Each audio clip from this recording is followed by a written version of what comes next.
रात के 12 बज रहे थे।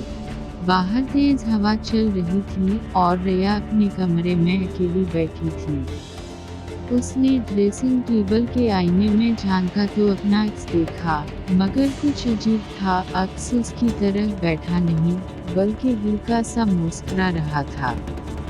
रिया के रोंगटे खड़े हो गए। उसने पीछे मुड़कर देखा, कमरा बिल्कुल खाली था।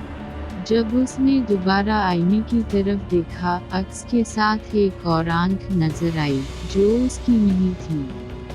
आईने से एक सिर्फ सरगोशी जैसी आवाज आई, अब तुम अंदर हो। अगले ही लम्हे शीशा टूटने लगा और रिया का चेहरा उसमें खंचता चला गया। सुबह जब कमरा खोला गया, सब कुछ आम लग रहा था, बस आईने में एक चेहरा अभी मुस्कुरा रहा था, जैसे वो अभी भी अंदर कैद हो।